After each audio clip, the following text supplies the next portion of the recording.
இந்த பிரதேச செயலகம் 1989ஆம் ஆண்டு ஒரு உதவி அரசாங்க அதிபர் பிரிவாக ஸ்தாபிக்கப்பட்டு அதன் பின்னர் 1993ஆம் ஆண்டு 7ஆம் மாதம் 28ஆம் தேதி ஒரு அமைச்சரவை தீர்மானம் ஊடாக அன்றே தரம் உயர்த்தப்பட்டிருக்கிறது.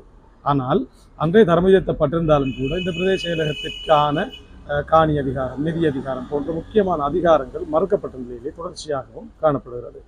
இந்த செயலகத்துக்கு உட்பட்டு 29 கிராம சேவையாளர் பிரிவுகள் இருக்கிறது. சுமார் 40,000க்கும் மேற்பட்ட பொதுமக்கள் இருக்கிறார்கள். இங்கு தமிழ் மக்கள் வாழுகிறார்கள், முஸ்லிம் மக்கள் வாழுகிறார்கள், பௌத்தர்களும் வாழுகிறார்கள்.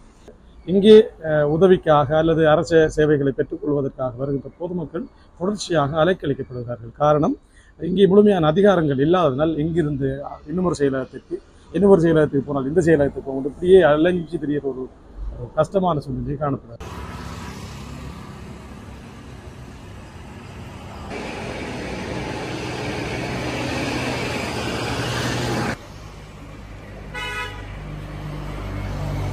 ஆனால் எங்களுடைய கல்முனா வடக்கு பிரதேச செயலம் 33 வருடமாக நாங்கள் மக்களாக போராடி கொண்டிருக்கிறோம். ஆனால் அரசியல்வாதிகள்கிட்ட சென்றால் அரசியல்வாதிகளும் எங்களுக்கு எந்த விதமான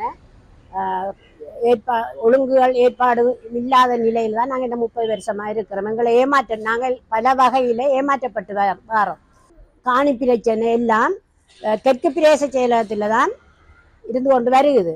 அதால் எங்களுடைய கல்முனா வடக்கு பிரதேச செயலகத்தில் இருக்கிற காணி பிரச்சனைகளை எங்களுக்கு கையாள இயலாத வகையில் வருகின்றது. அது தவறான முறையில் அவர்களும் அதை செயல்படுத்தி கொண்டு கையெழுத்து கொண்டு வராங்க.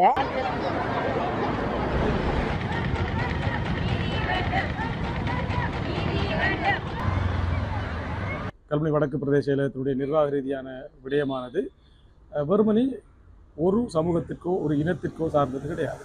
ஒட்டுமொத்தமாக இந்த பிரதேச எல்லைக்குள்ளே வாழுகின்ற அத்தனை சமூகத்துக்கும் அத்தனை மக்களுக்கும் உரிய அரசினுடைய நிர்வாக சேவைகளை பெற்றுக்கொள்கின்ற ஒரு இடம். ஆனால் இதை அரசியலுக்காகவா அல்லது என்ன காரணத்துக்காக என்று தெரியாமல் இதை ஒரு இன ரீதியான பிரதேச செயலகமாக பார்த்து தொடர்ச்சியாகவும் இந்த பிரதேச செயலகத்தை முழுமையாக இயங்க விடாது தடுத்துக் கொண்டிருக்கிறார்கள்.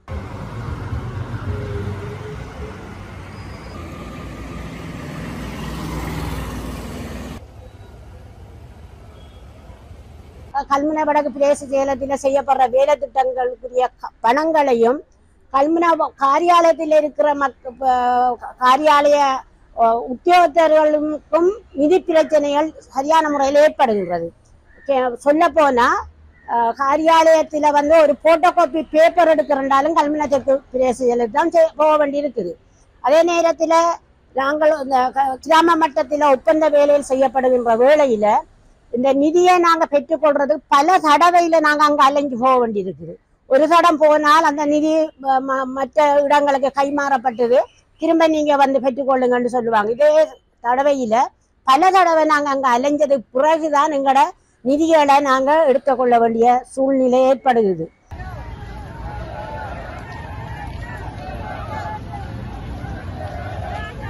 ஜனாதிபதி தேர்தல் இலங்கையிலே 1வது ஜனாதிபதிக்கான தேர்தல் அறிவிக்கப்பட்ட நாள் முதல் எங்களையும் பல ஜனாதிபதியினுடைய வேட்பாளர்களோ அவர்களுடைய கட்சி சார்ந்தவர்களோ முகவர்களோ கூட எங்களை சந்தித்திருக்கிறார்கள். நாங்களும் சந்தித்திருக்கிறோம். நாங்கள் அனைவரிடமும் வைத்த வேண்டுகோள் கட்சி பேதமின்றி ஒரு இலங்கையினுடைய நிர்வாக ரீதியான ஒரு பிரச்சனையாக காணப்படுகின்ற பிரச்சனையை தீர்த்துதார்கள் என்று கேட்டிருந்தோம். ஆனால் இதுவரை சாத்தியமான எந்த பதிலும் கிடைக்கவில்லை.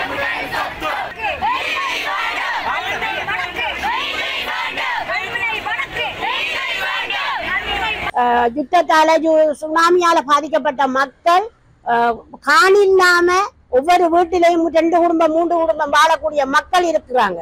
அந்த காணிகளை நாங்க கல்முனா வடக்கு பிரதேச செயலகத்தால கையாளுவதற்கும் எங்களுடைய நிதிகள் காரியாலயத்துக்குரிய நிதிகளோ இல்ல மக்களுக்கு சேவை மக்கள் சில வேலை திட்டங்கள் செய்யப்படுகிற நிதிகளையோ கல்முனா வடக்கு பிரதேச செயலகம் கையாளுவதற்குரிய நடவடிக்கையை இப்போது வருகின்ற ஜனாதிபதி யாராக இருந்தாலும் அந்த நிதிகளையும் காணிகளையும் கையாளுவதற்குரிய நடவடிக்கையை எங்களுக்கு மேற்கொண்டு தர வேணும் என்று சொல்லி மக்கள் சார்பாகவும் நாங்கள் இதை புதிய ஜனாதிபதியாக வருகிறவர்கிட்ட நாங்கள் எத்தனித்து முன்வைக்கின்றோம் என்பதை கேட்டுக்கொள்வோம்.